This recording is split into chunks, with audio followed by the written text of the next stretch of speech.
ओम शांति। ओम शांति। आज की तारीख है 11 फरवरी 2021। साकार महावाक्य। बाबा कहते, मीठे बच्चे, प्राणेश्वर बाप आया है तुम बच्चों को प्राण दान देने। प्राणेश्वर बाप आया है तुम बच्चों को प्राण दान देने।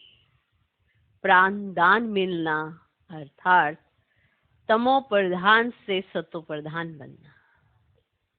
प्राणेश्वर बाप आया है तुम बच्चों को प्राण दान देने। प्राण दान मिलना अर्थात तमो प्रधान से सतो प्रधान बनना। आज का प्रश्न, ड्रामा के हर राज को जानने के कारण कौन सी सीन तुम्हारे लिए नई नहीं है? ड्रामा के हर राज को जानने के कारण कौन सी सीन तुम्हारे लिए नई नहीं है? उत्तर, इस समय जो सारी दुनिया में हंगामे हैं, विनाश काले विपरीत बुद्धिवन अपने ही कुल का खून करने लिए अनेक साधन बनाते जाते हैं, ये कोई नई बात नहीं है। क्योंकि तुम जानते हो ये दुनिया तो बदलनी ही है। महाभारत लड़ाई के बाद ही हमारी नई दुनिया आएगी। तो ड्रामा के हर राज को जानने के कारण कौन सी सीन तुम्हारे लिए नई नहीं है?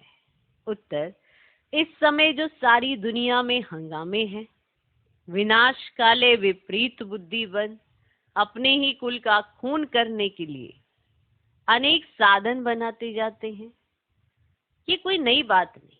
क्योंकि तुम जानते हो ये दुनिया तो बदलनी ही है। महाभारत लड़ाई के बाद ही हमारी नई दुनिया आएगी। आज का गीत है, ये कौन आ जाया सवेरे सवेरे। ओम शांति। सवेरे सवेरे ये कौन आकर मुरली बजाते हैं? दुनिया तो बिल्कुल ही घोर अंधियारे में है, तुम अभी मुरली सुन रहे हो, है ना? दुनिया घोर अंधियारे में है, तुम अभी मुरली सुन रहे हो। ज्ञान सागर पतित पावन प्राणेश्वर बाप से, वह है प्राण बचाने वाला ईश्वर। कहते हैं ना, हे ईश्वर इस दुख से बचाओ। वह हद की मदद मांगते हैं। अभी तुम बच्चों को मिलती है बेहद की मदद, क्योंकि बेहद का बाप है ना। तुम जानते हो आत्मा भी गुप्त है, बच्चों का शरीर प्रत्यक्ष है। देखने में आत्मा तो नहीं आ रही है ना, पर शरीर प्रत्यक्ष है। तो बाप की श्रीमत है बच्चों प्रति। सर्व शास्त्रमयी शिरोमणि गीता मशहूर है, सिर्फ उसमें नाम डाल दिया है श्री कृष्ण का। अब तुम जानते हो श्रीमत भगवान वाच है। यह भी समझ गए कि भ्रष्टाचारी को श्रेष्ठाचारी बनाने वाला एक ही बाप है, वही नर से नारायण बनाते हैं। कथा भी है सत्यनारायण की। अब गाया जाते अमर कथा। अमरपुरी का मालिक बनाने अथवा नर से नारायण बनाने की बात एक ही है। अब यह है मृत्यु लोक। अब भारत ही अमरपुरी था, ये किसको भी पता नहीं। यहाँ ही अमर बाबा ने पार्वतियों को सुनाया है। एक पार्वती व एक द्रौपदी नहीं थी। ये तो तुम बच्चे सुन रहे हैं ना, ये तो तुम बच्चे सुन रहे हैं। शिव बाबा सुनाते हैं ब्रह्मा द्वारा। बाप कहते मैं ब्रह्मा द्वारा मीठे मीठे बच्चों को समझाता हूँ। अब बाप ने समझाया बच्चों को आत्म अभिमानी जरूर बनना है। बाप ही बना सकते हैं। दुनिया में एक भी मनुष्य मात्र नहीं जिसको आत्मा का ज्ञान हो। आत्मा का ही ज्ञान नहीं है तो परमात्मा का ज्ञान कैसे हो सकता है? कह देते आत्मा सो परमात्मा, कितनी भारी भूल में सारी दुनिया फंसी हुई है। बिल्कुल ही पत्थर बुद्धि है। विलायत वाले भी पत्थर बुद्धि कम नहीं है। ये बुद्धि में ही नहीं आता कि हम ये जो बॉम्ब शादी बना रहे हैं, ये तो अपना भी खून, सारी दुनिया का भी खून करने के लिए बना रहे हैं। तो पत्थर बुद्धि तो है ही है। तो इस समय बुद्धि कोई काम की ही नहीं रही है, अपने ही विनाश के लिए सारी तैयारी कर रहे हैं। तुम बच्चों के लिए कोई नई बात नहीं है, जानते हो ड्रामा अनुसार उन्हों का भी पार्ट है। अब ड्रामा के बंधन में बांधे हुए हैं। पत्थर बुद्धि ना हो तो ऐसे काम कर सकते हैं क्या? तो है ना पत्थर बुद्धि। क्या सारे कुल का विनाश कर रहे हैं। वंडर है ना, क्या कर रहे हैं। बैठे बैठे आज ठीक चल रहा है, कल मिलिट्री बिगड़ी तो प्रेसिडेंट को भी मार देते। ऐसे ऐसे इत्तेफाक होते रहते हैं, किसको भी सहन नहीं करते। पावरफुल है ना। आजकल की दुनिया में हंगामा बहुत है, पत्थर बुद्धि भी अथाह है। अभी तुम बच्चे जानते हो, विनाश काले जो बाप से विपरीत बुद्धि है, उनके लिए विनश्यंती गाया हुआ है। अभी इस दुनिया को बदलना है। ये भी जानते हो, बरोबर महाभारत लड़ाई लगी थी, बाप ने राजयोग सिखाया था। अब शास्त्रों में तो टोटल विनाश दिखा दिया है, परंतु टोटल विनाश तो होता ही नहीं है, फिर तो प्रलय हो जाए। मनुष्य कोई भी ना रहे, सिर्फ 5 तत्व रह जाए, ऐसे तो हो ही नहीं सकता। प्रलय हो जाए तो फिर मनुष्य कहाँ से आए? मनुष्य कहाँ से आए? अब दिखाते हैं ना, श्री कृष्ण अंगूठा चूसता हुआ पीपल के पत्ते पर सागर में आया। अब बालक ऐसे आ सकते? कैसे सकते? अब बालक ऐसे आ कैसे सकता पीपल के पत्ते के ऊपर अंगूठा चूसता? बालक ऐसे कैसे आ सकते? आ सकते। अब शास्त्रों में ऐसी ऐसी बातें लिख दी है जो बात ही मत पूछो। अभी तुम कुमारियों द्वारा इन विद्वानों, भीष्म पितामह आदि को विज्ञानवान मारते लगते हैं ना। वे भी आगे चल आएंगे। जितना जितना तुम सर्विस में जोर भरेंगे, बाप का परिचय सबको देते रहेंगे, उतना तुम्हारा प्रभाव बढ़ेगा। हाँ, विघ्न भी पड़ेंगे। ये भी गाया हुआ है कि आसुरी संप्रदाय के इस ज्ञान यज्ञ में बहुत विघ्न पड़ते हैं। बेचारे पत्थर बुद्धि, मनुष्य कुछ नहीं जानते कि ये क्या है।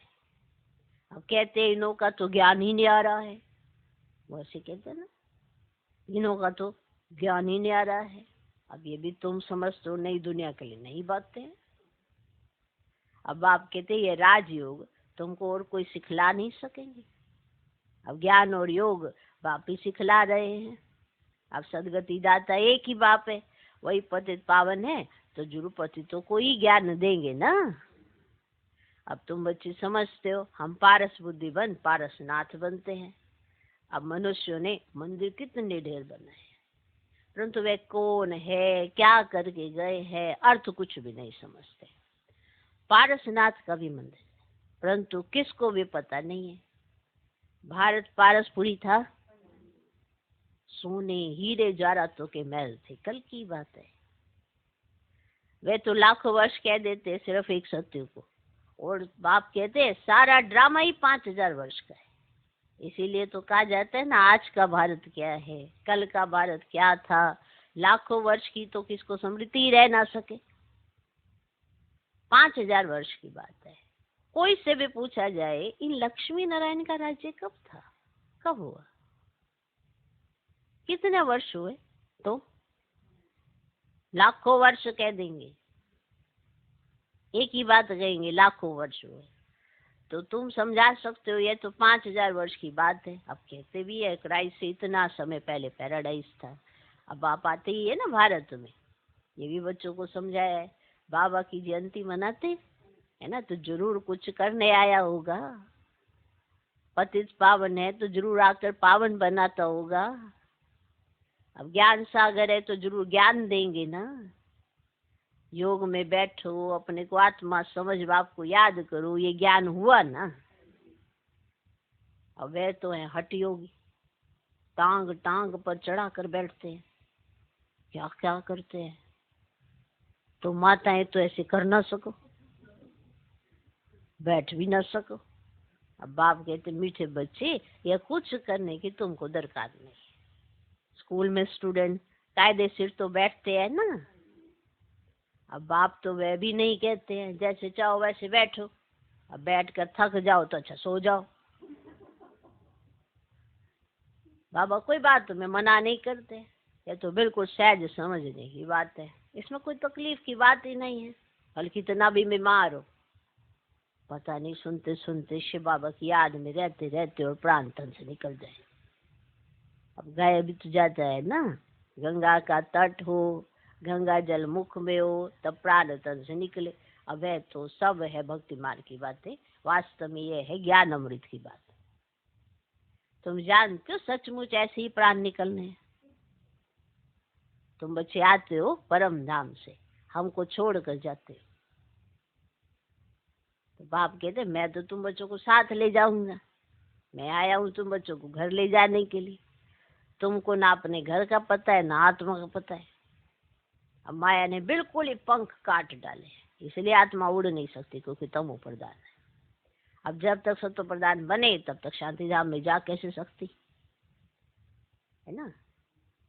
अभी जानते हैं ड्रामा के अनुसार सबको तमो प्रधान बनना ही है। इस समय सारा झाड़ बिल्कुल तमो प्रधान जड़ी भूत हो गया। अब बच्चे जानते हैं सब आत्माएं तमो प्रधान है। अब नई दुनिया में होती है सत्व प्रधान। यहाँ किसकी सत्व प्रधान अवस्था हो ना सके। यहाँ आत्मा पवित्र बन जाए तो फिर यहाँ ठहरे नहीं, एकदम भाग जाए।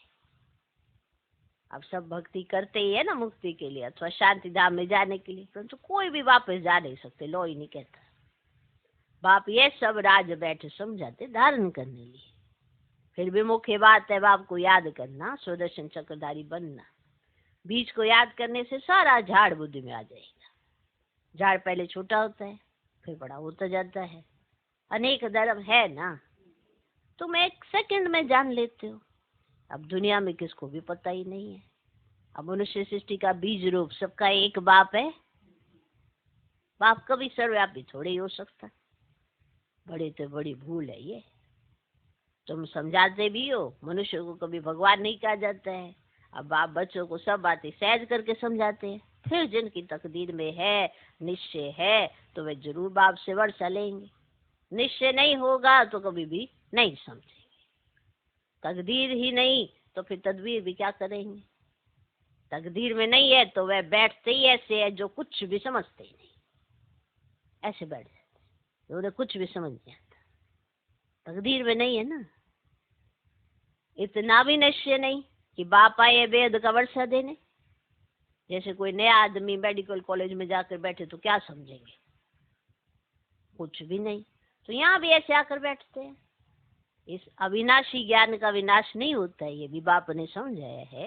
राजधानी स्थापन होती है ना, तो नौकर चाकर प्रजा, प्रजा के भी नौकर चाकर सब चाहिए ना। तो ऐसे भी आते हैं। कोई को तो बहुत अच्छी रीति समझ में आ जाएगा, ओपिनियन भी लिखते हैं ना। आगे चल तुम चढ़ने की कोशिश करेंगे, परंतु उस समय है मुश्किल, क्योंकि उस समय तो बहुत हंगामा होगा।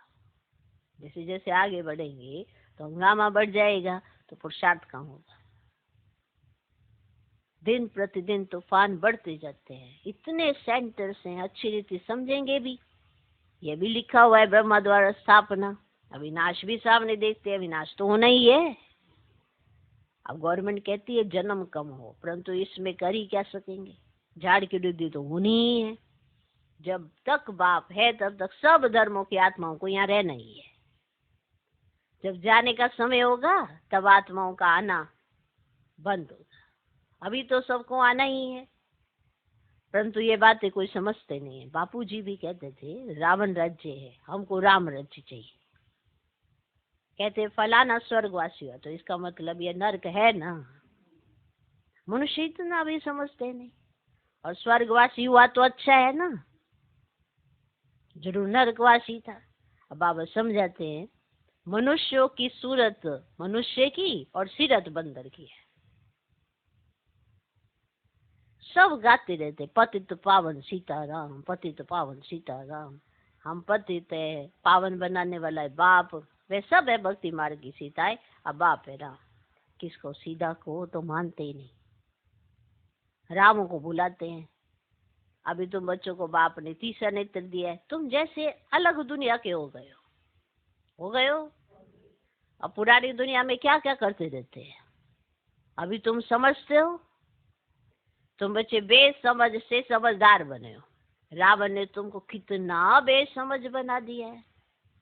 अब बाप समझाते, इस समय सभी मनुष्य तुम प्रधान बन गए हैं, तब तो बाप आकर सतो प्रधान बनाते हैं। बाप कहते भल तुम बच्चे अपनी सर्विस भी करते रहो, सिर्फ एक बात याद रखो, बाप को याद करो। तमो प्रधान से सतो प्रधान बनने का रास्ता और कोई बता नहीं सकते। सर्व का रूहानी सर्जन एक ही है, वही आकर आत्माओं को इंजेक्शन लगाते हैं, क्योंकि आत्मा ही तमो प्रधान बनी है। अब बाप को अविनाशी सर्जन कहा जाता है। अभी आत्मा सतो प्रधान से तमो प्रधान बनी है, इनको इंजेक्शन चाहिए। तो बाप कहते बच्चे अपने को आत्मा निश्चय करो और अपने बाप को याद करो। बुद्धि ऊपर में लगाओ। कहाँ ऊपर? कहाँ? हाँ, बुद्धि ऊपर में लगाओ, जीते जी फांसी पर लटक जाओ। अर्थात बुद्धि योग स्वीट होम में लगाओ। हमको स्वीट साइलेंस होम में जाना है। निर्वाण धाम को स्वीट होम कहा जाता है। अच्छा, मीठे मीठे सीख लदे बच्चों प्रति माता पिता बाप दादा का याद प्यारो गुड मॉर्निंग। रूहानी बाप की रूहानी बच्चों को नमस्ते। हम रूहानी बच्चों की भी रूहानी बाप को नमस्ते नमस्ते नमस्ते। Good morning good morning good morning. धारणा के लिए मुख्य सार पहला पॉइंट, ये पुरानी दुनिया विनाश हुई पड़ी है, इसलिए इससे अपने आप को अलग समझना है। ये पुरानी दुनिया विनाश हुई पड़ी है, इसलिए इससे अपने आप को अलग समझना है। झाड़ की वृद्धि के साथ साथ जो विघ्नों रूपी तूफान आते हैं, झाड़ की वृद्धि के साथ साथ जो विघ्नों रूपी तूफान आते हैं, उनसे डरना नहीं है, पार होना है। ये पुरानी दुनिया विनाश हुई पड़ी है, इसलिए इससे अपने आप को अलग समझना है। झाड़ की वृद्धि के साथ साथ जो विघ्नों रूपी तूफान आते हैं, उनसे डरना नहीं है, पार होना है। दूसरा पॉइंट, आत्मा को सतो प्रधान बनाने के लिए अपने को ज्ञान योग का इंजेक्शन देना है। आत्मा को सतो प्रधान बनाने के लिए अपने को ज्ञान योग का इंजेक्शन देना है। अपना बुद्धि योग स्वीट होम में लगाना है। अपना बुद्धि योग स्वीट होम में लगाना है। आत्मा को सतो प्रधान बनाने के लिए अपने को ज्ञान योग का इंजेक्शन देना है। देखो, तमो प्रधान बुद्धि, पत्थर बुद्धि, तमो प्रधान आत्मा, इस सब का असर आपके कर्मों पर बहुत पड़ता है।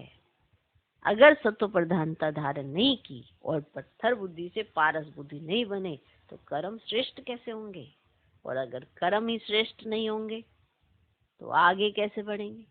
इसीलिए ज्ञान योग का इंजेक्शन। ज्ञान माना समझ, योग माना याद।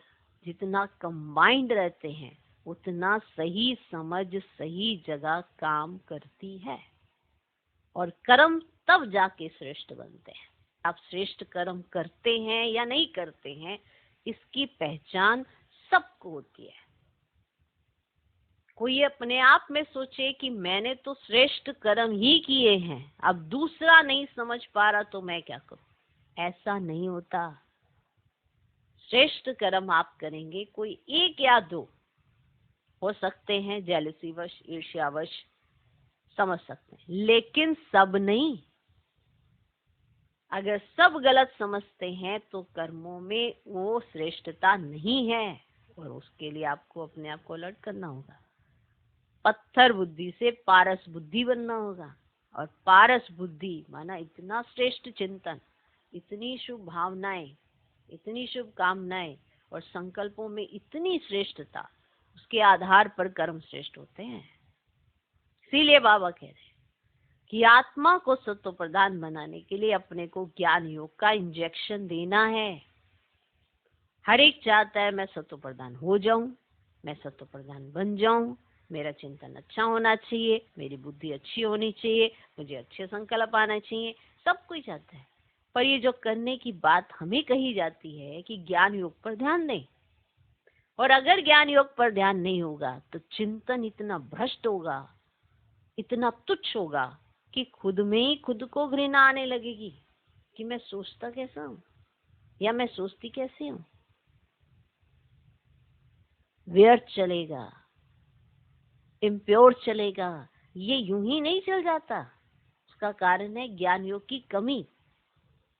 वो जीवन में है नहीं तो कुछ भी सोचते हैं, कुछ भी बुन लेते हैं। इसलिए आत्मा को सत्व प्रधान बनाना है तो ज्ञान योग का इंजेक्शन देना होगा। परिवर्तन आपने अपने आप के लिए करना है।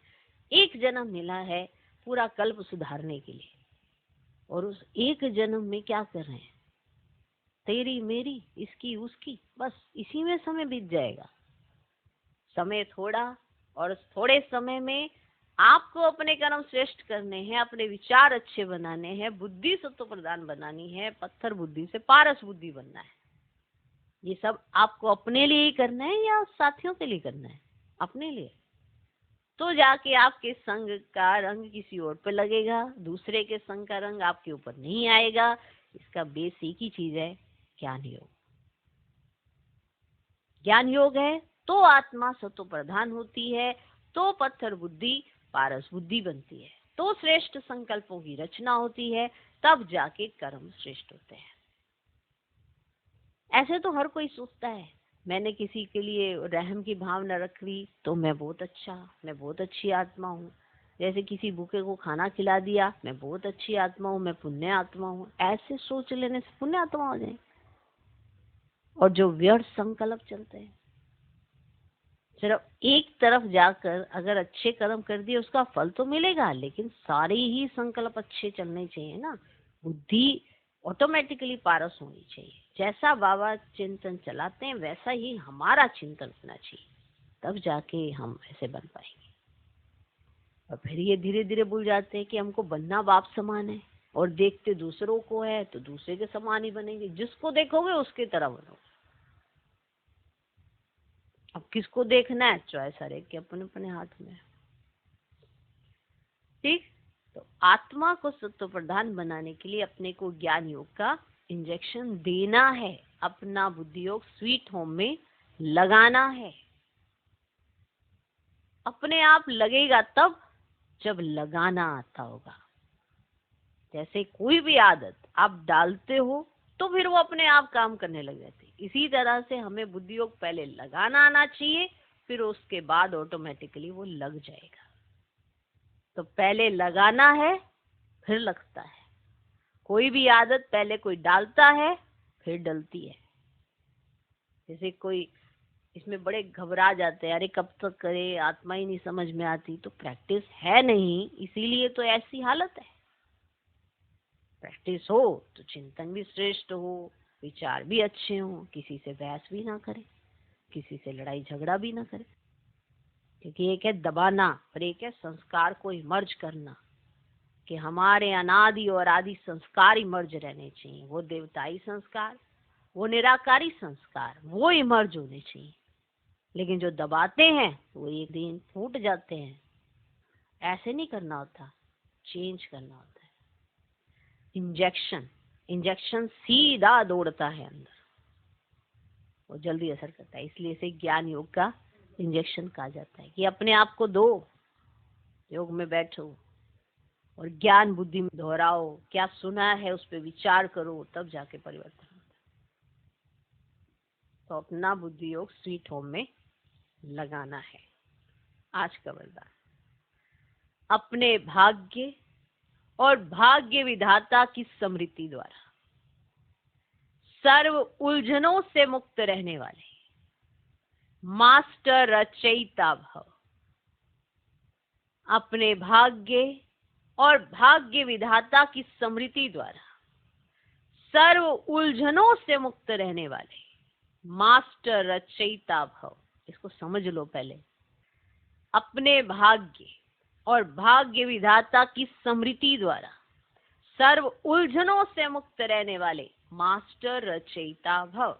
अब वरदान तो मिल गया, इसका जो एक्सप्लेनेशन है वो बुद्धि में प्रकट होना चाहिए भाई। इतने सालों से सुनते आ रहे हो तो आना चाहिए ना, इमर्ज होना चाहिए कि इसका अर्थ क्या है।